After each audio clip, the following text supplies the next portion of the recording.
Bonjour à tous et à toutes. J'espère que vous m'entendez. Vous êtes un petit peu loin.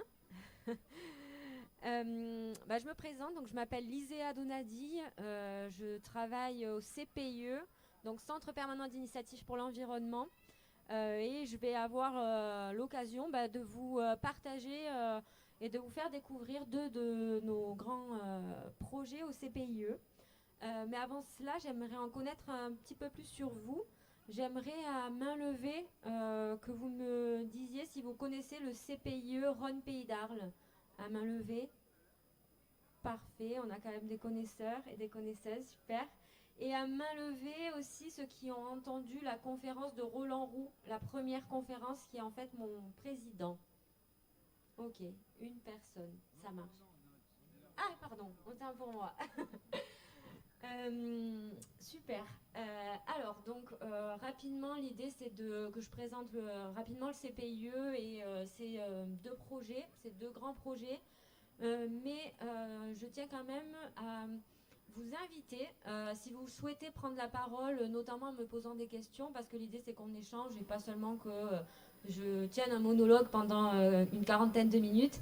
Si vous souhaitez poser des questions, vous voyez, on a deux canapés. C'est parfait, il y a des petits-enfants qui me rejoignent. Mais vous pouvez aussi me rejoindre pour qu'on ait un dialogue, parce que là, vos questions, je ne les entendrai pas de si loin. Donc, il y a encore une place. Donc, voilà, vous pourrez venir quand vous aurez une question, une remarque, une envie de partager quelque chose. J'ai un micro à côté de moi. Donc, n'hésitez pas à vous lever et à venir me poser des questions de manière plus directe. Je m'appelle Liséa, je suis au CPIE chargée de mission animation et médiation territoriale. Ça fait à peu près 2 ans que je suis au CPIE. En fait, quand j'ai fini mon master en sociologie de l'environnement, j'ai fait mon stage au CPIE et ensuite j'ai eu de la chance, ils m'ont gardée. J'ai commencé au CPIE en travaillant sur la thématique de l'eau et du changement climatique. Il y a un des projets que je vais vous présenter sur lequel j'ai travaillé donc du coup pendant 2 ans. Et là, tu m'étranges un peu quand même. Depuis janvier, je travaille sur la mission Rhône méridionale. Donc c'est une très grande mission qu'on a au CPIE. Avant de parler donc de ces deux projets, je vais revenir sur ce qu'est un CPIE. Donc en fait, CPE, donc je le redis, c'est Centre permanent d'initiative pour l'environnement. On a un logo qui ressemble à ça. Tiens-moi-le s'il te plaît. Regarde, tu me montres aux gens. Voilà. Parfait. Donc ça, c'est notre logo. On est situé à Arles parce qu'en fait, des CPE, merci. Des CPIE, il y en a 80 en France. En fait, CPIE, c'est un label qui est attribué à des associations qui ont un fort ancrage territorial et qui travaillent autour de l'éducation à l'environnement, autour des thématiques de la biodiversité, de l'agriculture, de l'eau, de tout un tas de choses. Donc ça existe depuis les années 80. L'idée première, en fait, c'était tout simplement de faire sortir les enfants des classes et de les amener dans la nature, découvrir la nature, apprendre de la nature. Et ensuite, les CPIE ont un petit peu évolué. On est passé de la sensibilisation, du partage de la connaissance, de l'apprentissage de la connaissance à tout ce qu'on va dire l'accompagnement de projets. Où on est passé d'un public scolaire à un public aussi d'élus, d'agriculteurs, d'habitants, de tout un tas de publics différents. En fait, donc on a gardé la casquette éducation à l'environnement, mais on a évolué, on a un peu aussi à changer de projet avec des projets voilà, un peu plus d'accompagnement des institutions, des collectivités sur les territoires. Et maintenant, depuis 3-4 ans, c'est une question de mots, mais les mots ont quand même leur importance. On se définit un petit peu plus comme des associations de facilitation territoriale, où en fait, attends, s'il te plaît,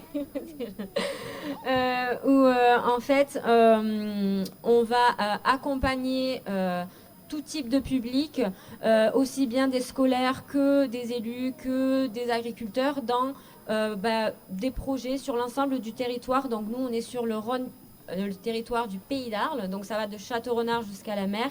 Et sur la mission Rhône, on remonte jusqu'à Mondragon à peu près. Donc le Rhône aval. Non, non, là, s'il te plaît, s'il te plaît, tu peux rester à côté de moi, mais je veux pas. Donc voilà, donc ça c'est un petit peu notre territoire. Donc nous, chaque CPIE en France va avoir plus ou moins des spécificités selon leur territoire parce que bien évidemment, il y a des enjeux qui sont partout en France les mêmes, mais sur chaque territoire, on va avoir des spécificités. Donc nous, à Arles, on travaille sur donc l'Accro, la Camargue, les Alpilles. Déjà, on a un territoire qui est hyper riche, donc ça c'est super chouette pour travailler. Il y a de forts enjeux environnementaux. Donc aussi bien au niveau de l'eau, trop peu ou pas assez, au niveau de la biodiversité, au niveau de plein de choses. Et on a aussi un aspect social, donc on travaille sur les enjeux environnementaux et sur les enjeux sociaux, où on a beaucoup de travail dans les classes autour des thématiques de la citoyenneté, etc. etc. Donc voilà, ça c'est un petit peu en gros le CPIE. Et dans le CPIE, donc je vous le disais, il y a 2 démarches phares. Donc il y a la démarche déclic. Il y a la démarche déclic, qui est sur l'eau et le changement climatique. Déclic, mes collègues de travail ont trouvé un super titre. Ça veut dire démarche expérimentale de co-construction pour limiter les impacts du changement climatique. Voilà. Les réunions d'équipe sont sympas des fois. Et ensuite, on a une grosse mission autour du Rhône, donc la mission Rhône méridionale, on appelle ça. Et en fait, c'est une mission qui englobe plein de projets, aussi bien avec les scolaires qu'avec les élus, qu'avec le grand public, qu'avec tout un tas de choses. Nous, l'idée au CPIE, c'est dans tous nos projets d'avoir de la transversalité, en fait. L'idée, c'est qu'on travaille ensemble, on est là pour accompagner, pour parler des enjeux et pour essayer de mettre en mouvement le territoire, qu'ensemble, on réfléchisse aux problématiques de demain et que on prenne conscience des enjeux et qu'on commence enfin à travailler sur ces enjeux.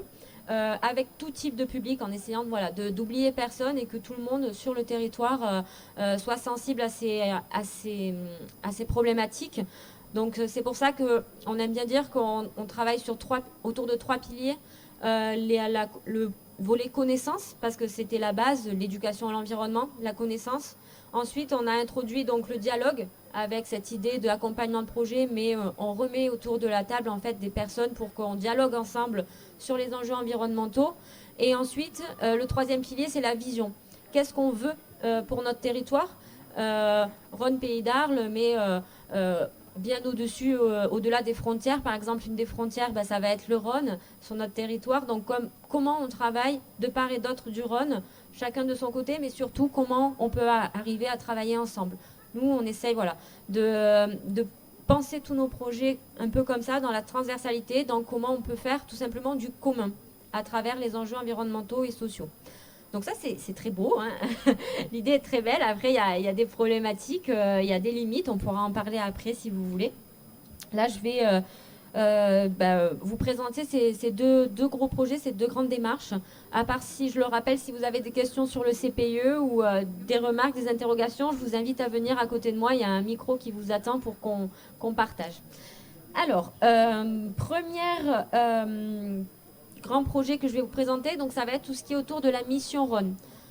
Donc le CPIE d'Arles, il existe depuis 1994. Avant, on était à Raphaël et depuis 2000 et quelques, on est à Arles. Et donc, ça fait plus de 20 ans qu'on travaille sur la thématique de l'eau, notamment par le Rhône, par le biais du Rhône. On peut parler du Rhône sous plein de thématiques différentes, aussi bien sur le volet du risque inondation que sur le Rhône en tant que corridor écologique, en tant qu'espace naturel, espace de vie pour la biodiversité, en tant que outil, j'ai envie de dire, pour l'agriculture, notamment avec la question de l'eau. On peut parler du Rhône en termes d'outils de transport. Voilà, l'ensemble de ces thématiques sont abordées dans nos projets de la mission Rhône.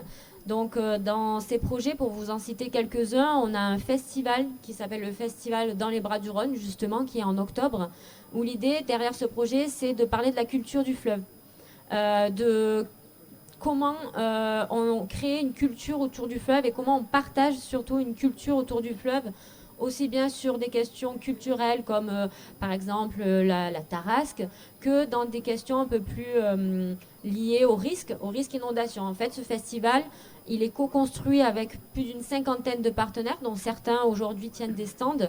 Et l'idée, c'est de proposer une programmation pour le grand public, gratuite, autour du Rhône. Donc ça peut être des sorties en kayak pour découvrir la biodiversité, que des conférences, que des ateliers artistiques, que des concerts, etc. Donc ça pendant une semaine. Donc ça fait 7 ans qu'on fait ça.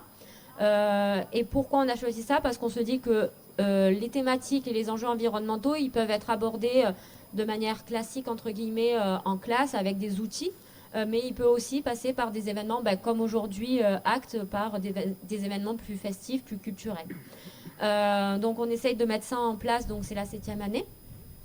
Ensuite, dans cette fameuse casquette, donc Mission Rhône, on a des projets classe zone humide où on fait par an une quinzaine de projets classe, donc avec 15 établissements scolaires différents. Donc voilà, ça fait plus de 20 ans qu'on le fait. Donc ça fait quand même pas mal de scolaires qui ont été sensibilisés, qui ont été accompagnés pendant plusieurs séances au cours de l'année.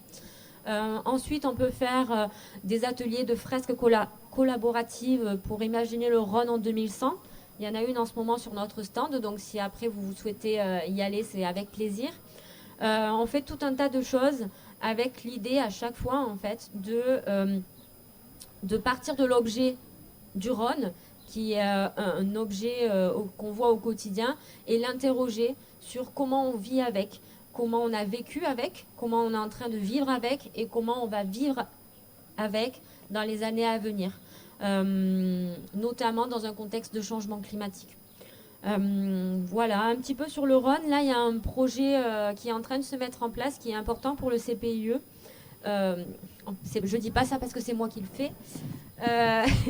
C'est à l'échelle donc du Rhône méridional ou du Rhône aval, c'est un petit peu pareil, donc ça va de l'embouchure jusqu'à Mondragon à peu près.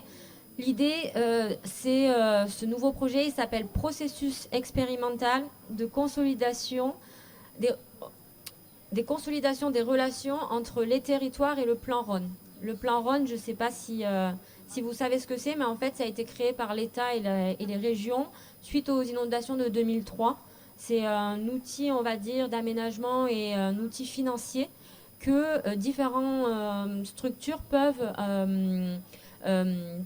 solliciter en fait pour faire des aménagements tout au long du Rhône. Aussi bien des aménagements physiques que aussi des projets culturels. Donc nous, au CPIE, on est pas mal financé par le plan Rhône.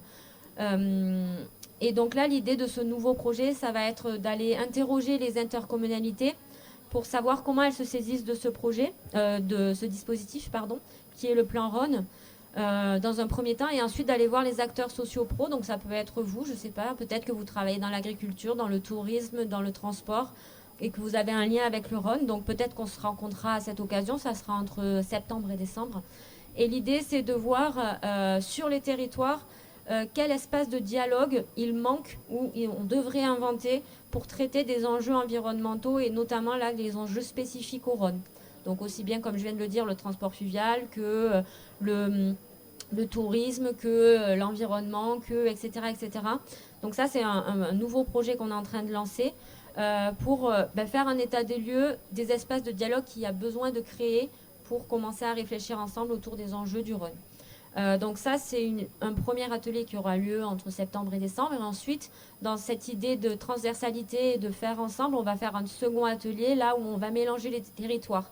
L'atelier d'avant, c'était sur les intercommunalités. Chacune des intercommunalités, il y en a 14. Et l'idée, ensuite, c'est de mélanger ces intercommunalités pour parler de la synergie entre les territoires.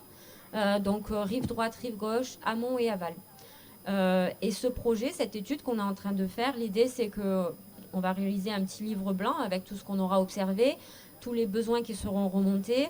Et l'idée c'est que ça se fasse aussi sur les autres portions du Rhône pour qu'on ait en fait à l'échelle du Rhône quelque chose de cohérent, notamment en termes d'espace de dialogue. Parce que là on est sur les espaces de dialogue qui a besoin qui sont aujourd'hui existants mais peut-être pas assez animés parce qu'on oublie souvent que des espaces de dialogue, de concertation, le commun justement ou comment on travaille ensemble, en fait derrière il y a besoin de moyens des moyens humains, des moyens financiers et des moyens aussi matériels, des espaces où on se retrouve. Voilà, ce projet-là va nous permettre de faire un état des lieux un peu sur tout ce qui existe, ce que les acteurs du territoire, eux, perçoivent en termes de besoins, justement, de ces espaces de dialogue. Donc ça, c'est une première idée. Un des grands projets en ce moment du CPIE dans le cadre de cette mission Rhône. Déjà là, si vous avez des questions, des remarques, n'hésitez pas. Comme je vous ai dit, il y a le fauteuil à côté de moi qui peut vous accueillir pour qu'on réfléchisse ensemble. Ensuite, il y a une autre grande démarche du CPIE qui a été lancée il y a aussi 3 ans. Donc, comme je vous disais, ça fait plus de 20 ans qu'on est sur le territoire et nos projets ont forcément évolué en fonction des besoins et des enjeux du territoire. Et depuis 3 ans, on travaille donc sur une autre démarche. Donc, parmi notre cinquantaine, soixantaine de projets au CPIE, il y a cette grande démarche qu'on appelle la démarche déclic, donc comme je vous disais tout à l'heure, donc qui est démarche expérimentale de co-construction pour limiter les impacts du changement climatique en Pays d'Arles. Donc ça, ce nouveau projet, il a vu le jour dans le contexte du Covid. On avait imaginé un projet qui n'a pas pu se faire à cause du Covid et donc on avait réussi à mobiliser des financements.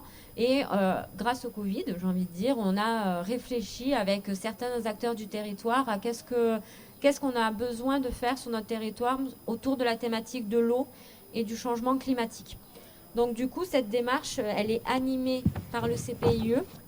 Elle est portée par le CPIE, mais elle se fait pas du tout toute seule parce que, comme je vous l'ai dit au début, le CPIE, c'est un acteur qui travaille avec les autres acteurs du territoire. On a, je sais pas moi, au moins 200 partenaires sur le territoire de différents milieux. Et cette démarche, elle réunit pour l'instant 13 acteurs du territoire. Donc là, je pense que vous les voyez pas trop. Mais on a les 2 parcs, donc le parc des Alpilles, le parc de Camargue. On a le monde scientifique avec la Tour du Vala, le Grec Sud. Le Grec Sud, c'est un peu comme le GIEC, mais à l'échelle locale, à l'échelle régionale. On a l'INRAE, on a le DESMID. Donc ça, c'est le monde un petit peu de la recherche. Ensuite, on a aussi la CCI et la Chambre d'agriculture. Donc ça, c'est pour le lien avec les entreprises et pour le lien avec les agriculteurs. Ensuite, on a Pays d'Arles en transition, qui est une association aussi locale du CPIE. On a Convivencia, qui a un stand qui fait un festival de musique culture du monde éco-responsable. On a le PETR, donc le pôle d'équilibre territorial et rural. Voilà. Et avec tout ce petit monde, qu'est-ce qu'on a fait ? On s'est réunis. Et on a réfléchi dans un premier temps à mettre en avant 3 problématiques autour de l'eau sur notre territoire. Parce que déjà, on s'est dit ça serait chouette, comme je vous l'ai dit, sur notre territoire, d'avoir une démarche autour de l'eau et du changement climatique. Mais une fois qu'on a dit ça, il faut creuser le sujet. Et donc, du coup, on s'est mis autour de la table, on a fait plusieurs réunions et on a mis en avant 3 problématiques autour de la quantité, autour de la qualité et autour du partage des usages. Je vais y arriver. Et une fois qu'on a eu ces problématiques, on s'est dit super, on a mis en lumière les problématiques de nos territoires sur la question de l'eau. Maintenant, qu'est-ce qu'on veut faire de cette problématique et qui on veut aller toucher ? Donc il y en a pas mal qui nous ont dit ça serait bien de sensibiliser, de travailler, de co-construire avec les institutionnels, avec nos élus locaux. D'autres nous ont dit oui, ça c'est super, il faut le faire, mais on aimerait aussi nous travailler avec les agriculteurs. D'autres nous ont dit nous on aimerait toucher le grand public parce que autour de la table on a souvent des gens qui s'y connaissent, les agriculteurs en soi ils s'y connaissent, mais le grand public on a du mal à les toucher. Donc on s'est dit voilà, il y a tout ça à faire et donc le CPIE depuis 3 ans pour mettre en place ceci avec donc ces partenaires. Donc ces partenaires, quand on les réunit, on appelle ça le conseil d'orientation. On aime bien donner des petits noms. Et donc concrètement, comment ça s'est matérialisé ? Tout simplement, on a fait déjà plusieurs visites sur le terrain parce que comme je vous le disais, il y a besoin déjà de travailler sur la connaissance. Déjà, tout simplement apprendre que les habitants de Arles, l'eau qui arrive à leur robinet, c'est l'eau qui vient de Serponçon. Voilà, déjà ça paraît une première base. Donc il y avait des ateliers et des visites de champs captants sur l'accro pour savoir comment on prélevait l'eau et quels étaient les problèmes actuels et à venir, notamment pour notre eau potable. Ensuite, on a fait des visites dans des espaces naturels, notamment dans les Alpilles. Les Alpilles, pareil, c'est un territoire qui est dépendant de l'eau, de la Durance, qui est amené avec des canaux. Donc, dans un contexte de changement climatique, comment on va faire pour continuer à avoir ces activités-là, les activités qu'on a actuellement, ou comment on va s'évoluer? Qu'est-ce qu'on pourrait mettre en place? Voilà. Donc, un premier atelier, là, c'était une première visite, c'était plutôt avec les différents partenaires, avec leurs directeurs et avec leurs élus. Et ensuite, on a travaillé là un dernier projet qui montre l'ambition de cette démarche, parce que l'ambition de cette démarche, c'est quoi? C'est de mettre autour de la table des gens, réfléchir à ces problématiques d'eau et de changement climatique pour ensuite passer à l'action, en fait. Donc on a un volet qui s'appelle Déclic Mob, mobilisation, et puis après Déclic Lab, laboratoire, où on met en place, où on teste. Et donc le dernier exemple en date, en fait, c'était un atelier qu'on a fait avec les élus, où on les a invités à des tables rondes autour de la question de la désimperméabilisation des cours d'école. Parce que l'imperméabilisation des sols, c'est une problématique, notamment pour tout ce qui est ruissellement, risque d'inondation, mais aussi pour la qualité de nos sols et pour les recharges des nappes. Donc c'est une problématique qu'il va falloir penser dans les années à venir. Et un des premiers endroits où on réaménage nos espaces de vie, c'est notamment dans les cours d'école, puisque c'est important de donner des bonnes conditions aux enfants pour qu'ils apprennent. Et donc, du coup, ce qu'on leur a proposé, c'était un atelier où on a réuni des financeurs, on a réuni des gens qui ont déjà mené ce genre d'expérience dans leurs écoles pour venir témoigner auprès des élus locaux de nos territoires, donc notamment des élus dans les Alpilles. Il y avait 16 communes qui étaient présentes ce jour-là, donc on était contents. Et ensuite, donc ils ont pu échanger avec des gens qui ont déjà mené ces projets ou qui financent ce type de projet. Et ensuite, on est allé voir dans le Luberon une cour d'école qui avait aménagé donc sa cour d'école. Le but, c'est en fait de séparer l'école de la gestion des eaux pluviales. Je vais y arriver.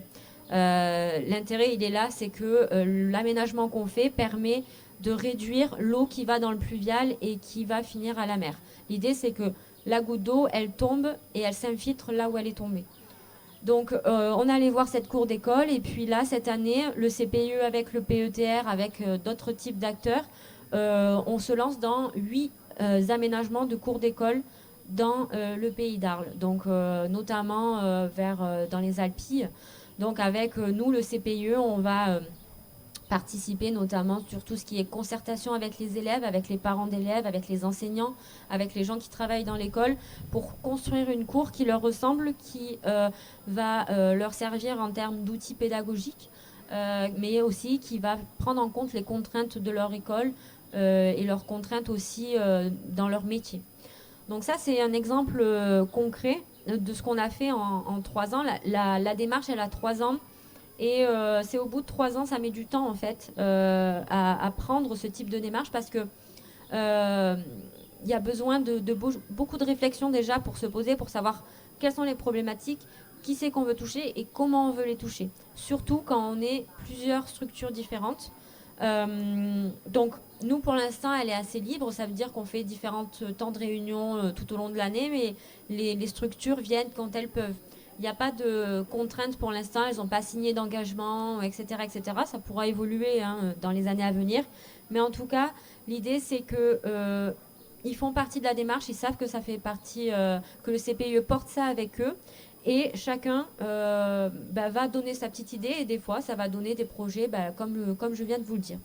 Cette année, comme on a bien évolué et que la démarche a bien pris auprès de notre territoire, auprès et des acteurs et des institutionnels, parce que c'est quand même important, le travail avec les institutionnels, il ne faut pas se le cacher. C'est voilà, pas parce que ils nous appuient de manière financière, mais parce que c'est eux aussi qui choisissent l'aménagement de notre territoire, qui font des choix politiques. Et c'est important qu'on soit reconnu et qu'on travaille ensemble justement sur les thématiques de l'eau et du changement climatique. Cette année, on peut mettre en place plus de choses. On a un cycle de conférences, donc pareil, il y a les affiches sur notre stand, mais il y a des conférences qui vont avoir lieu dans les semaines à venir autour de l'eau, le changement climatique et le tourisme, l'eau, le changement climatique et l'élevage, l'eau et le changement climatique et la gestion hydraulique en Camargue. Voilà, c'est les 3 conférences qu'il y a au mois de juin, si ça vous intéresse. Et ensuite, cette année, donc, on va, comme je vous l'ai dit, accompagner donc, ces différentes écoles dans le changement de leur environnement, de leurs cours. Dans le cadre de la démarche Déclic, on va aussi faire donc, ces conférences. En fait, tout au long de l'année, là, on va pouvoir faire des conférences sur les thématiques de l'eau et du changement climatique. Et la bonne nouvelle, c'est que le site internet de la démarche vient d'être en ligne. Donc, vous tapez Déclic CPIE ou Déclic Arles et vous trouverez facilement toutes les infos que je viens de vous dire sur la démarche Déclic. Voilà un petit peu l'idée de ce que j'avais à vous dire. Je ne sais pas du tout quelle heure il est, si j'ai explosé mon temps ou pas. 16h45, parfait. J'aimerais bien, moi, vous entendre. Je ne sais pas si vous avez des questions, des remarques. Voilà, comment... ouais.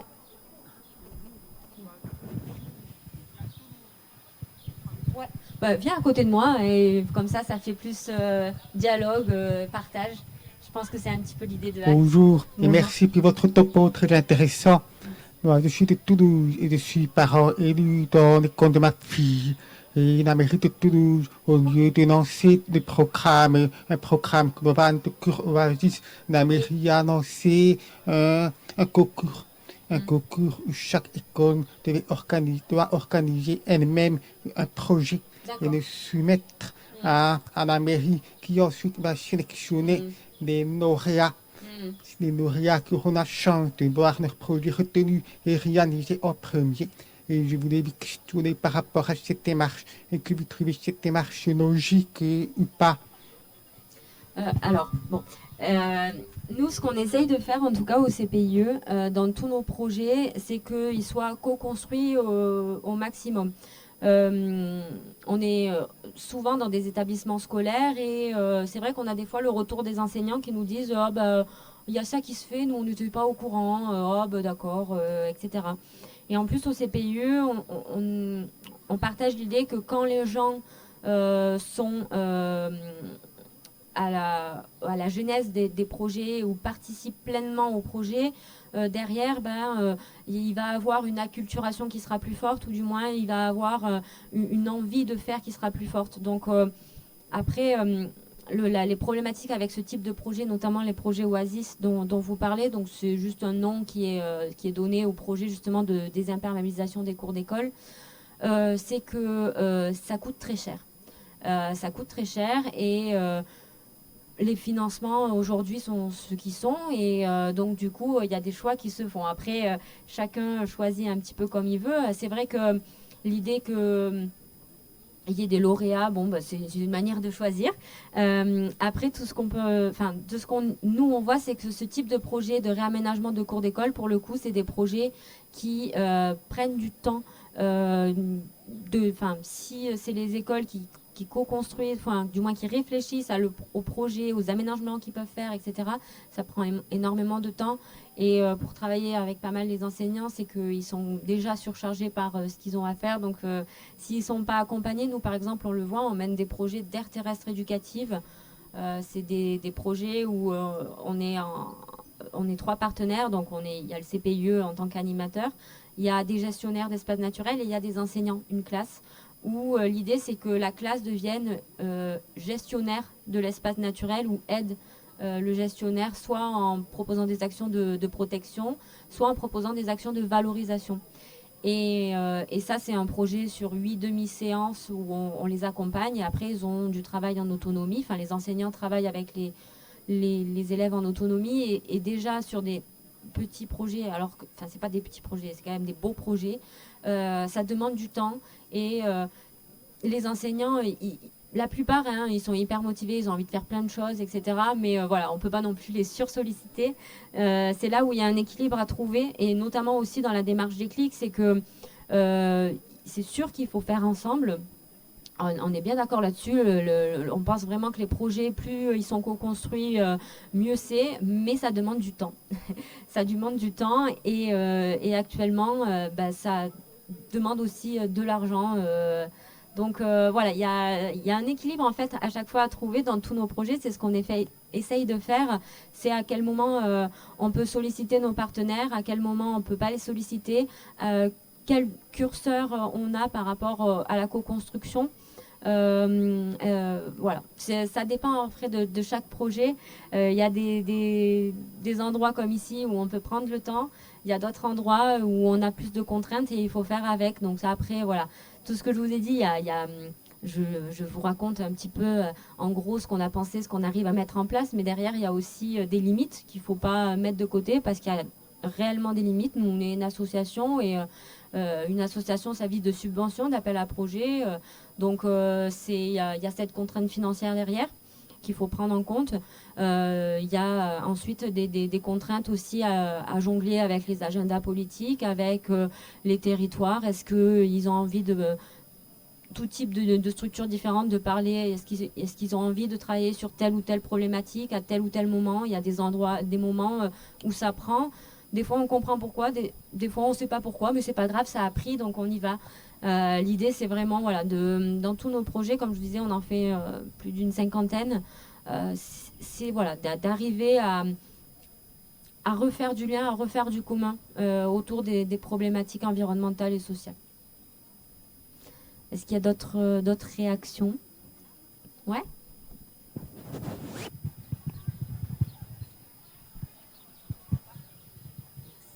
Merci. Alors moi, c'est une question juste de curiosité et plus technique, donc je ne sais pas si c'est le bon endroit pour, mais tu parlais de déimperméabilisation des cours d'école.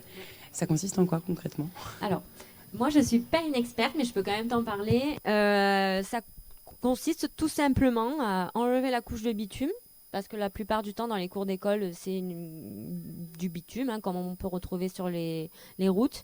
Et à la place de ça, de mettre à des endroits un autre un truc qui va ressembler à du bitume, mais qui est quand même plus perméable, où l'eau peut passer. Et à d'autres endroits, de mettre des graviers, du sable, des copeaux, de la paille. Ça peut être vraiment de tout et n'importe quoi. Tu pourras trouver sur Internet plein d'exemples. Et l'idée surtout, c'est que ça soit les enfants, quand on le peut et quand il y a les moyens qui sont mis, parce que encore une fois, ça coûte de l'argent malheureusement, c'est que ça soit les élèves en fait qui travaillent sur plan et qui réalisent la cour d'école qu'ils aimeraient. Donc certains élèves ou certaines écoles vont avoir des endroits comme ça, après dans leur cours d'école, bon, qui ne sera pas en paille mais qui sera en bois. Il y a d'autres endroits où ils vont mettre voilà, des copeaux de bois, des graviers, etc., des poutres pour délimiter les endroits, où ils vont revégétaliser. Donc ils vont mettre des espèces locales qui vont mieux résister à l'eau, etc., etc. Donc voilà, ça consiste en ça tout simplement. Et l'autre intérêt, c'est qu'en général, on travaille aussi sur l'égalité en fait entre les garçons et les filles à l'école à travers la cour d'école. On s'en doute pas, mais par exemple, il y a une activité qui prend beaucoup de place dans les cours d'école, c'est le foot. Et dans plein d'écoles, on se rend compte que quand il y a un très beau terrain de foot, hein, tant mieux, il est là, c'est super, mais la plupart du temps, c'est les garçons qui jouent au foot et du coup, ils vont occuper l'ensemble de l'espace de la cour. Et les filles, les petites filles, vont tendance à être en périphérie, à avoir moins d'espace pour jouer, pour apprendre. Et donc, la désimperméabilisation, ça permet aussi d'agir en fait sur l'égalité entre les petites filles et les garçons à l'école. Ça permet de refaire du lien entre eux. Donc, en fait, ça permet et à la fois de traiter les enjeux environnementaux et à la fois sociaux. Donc, on est tout gagnant dans ce genre de projet. Voilà. Franchement, bravo. Et juste une petite question, est-ce que ça peut impliquer, enfin, Est-ce que ça implique des espaces genre carré potager ou pas? Ça peut, mais pas nécessairement. Enfin, c'est pas. Ça peut. En fait, c'est libre aux enfants. Si les enfants ont la chance de pouvoir co-construire et créer leur cours d'école, s'ils choisissent de mettre un carré potager, ben, c'est génial. Il y a de plus en plus de ce type d'action dans les écoles, mais on peut tout à fait avoir un carré potager ou un carré laisser faire pour la biodiversité, enfin un endroit créatif, je sais pas, hein, on peut tout imaginer. Voilà. Ok, super, merci beaucoup. Merci. Est-ce qu'il y a d'autres personnes qui veulent réagir par rapport donc à tout ce que je viens de dire? Non. Pas que je... Ok. Après, ce que je peux faire, c'est revenir un petit peu sur la question de l'eau, parce que c'est quand même le sujet du festival. Donc, je vois David, donc j'en profite pour le remercier de ce super festival et de nous avoir invités encore une fois cette année. Donc, comme vous l'avez compris, donc au CPIE, on travaille sur plein de thématiques différentes avec plein d'acteurs différents. Et c'est vrai que la thématique de l'eau, nous, on la pose en fait comme une thématique transversale. Dans le sens où, en fait, au final, on se rend compte que si on parle voilà, de désimperméabilisation des cours d'école, là, on parle clairement d'eau. Si on parle d'alimentation, on va aussi parler d'eau. Donc, on a un nouveau projet autour du vrac, notamment pour avoir une alimentation saine et équilibrée pour tous. Et du coup, on fait des vracs éphémères, des épiceries de vracs éphémères, notamment dans les quartiers de Arles et de Orgon et de Château-Renard, si je ne dis pas de bêtises, c'est pas moi qui le porte, mais en tout cas, par l'alimentation, on a aussi cet angle-là autour de l'eau. Ensuite, autour de l'eau, on travaille aussi en CRO avec les agriculteurs et les scolaires, où on va avoir un nouveau projet qui s'appelle Eau des villes et Eau des champs, justement pour que les scolaires aillent voir les agriculteurs de la CRO pour parler un petit peu des enjeux de l'eau. On a un grand volet autour de la biodiversité, où on accompagne les communes. Donc on avait accompagné Arles et là on accompagne 5 communes du Parc des Alpilles dans leur atlas de la biodiversité. Donc c'est pour faire un petit peu un inventaire de la biodiversité sur leur territoire et mettre en place des actions qui vont favoriser la biodiversité sur leur territoire. Et là pareil, il y a un lien qui est direct avec l'eau. Et ensuite, donc, comme je vous l'ai dit, il y a notre grande mission autour de la mission Rhône et du fleuve, avec la question de l'eau qui est vraiment centrale, parce que eau, source de vie, et eau égale actions diverses et variées.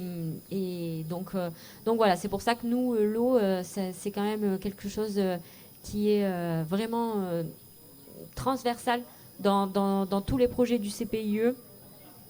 Et qui nous tient à cœur d'aborder dans des instances un petit peu comme ça.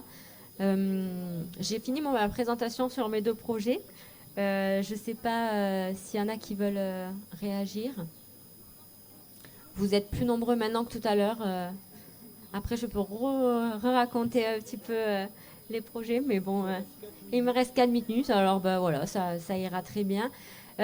Juste un petit point sur le CPIE, parce que je trouve que c'est important, on ne le dit pas assez. On est une association, donc on est toujours à la recherche de bénévoles, notamment pour Dans les bras du Rhône, mais au-delà de ça, on est aussi à la recherche du conseil de renouveler notre conseil d'administration, parce que donc du coup notre association, on a une dizaine de salariés qui travaillent, et on a notre conseil d'administration.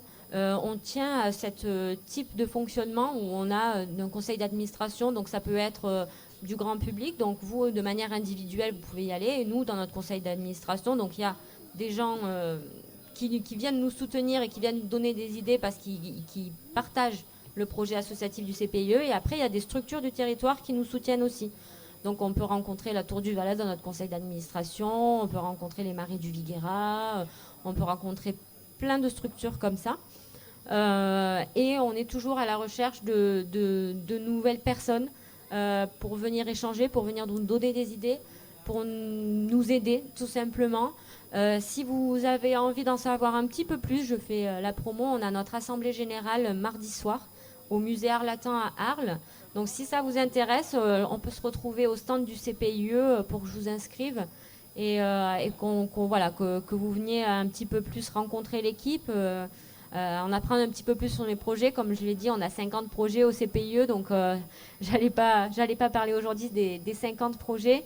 Mais en tout cas, voilà, si je peux conclure, en tout cas pour dire que on est ravis d'être dans des lieux comme ça. Il faut vraiment qu'il y en ait sur tout le territoire pour que on se mette autour de la table ou autour de ballots de paille pour qu'on discute enfin des enjeux environnementaux et sociaux, et puis qu'ensemble on travaille à trouver des actions et à imaginer la vie qu'on a envie d'avoir sur notre territoire en prenant en compte ces enjeux.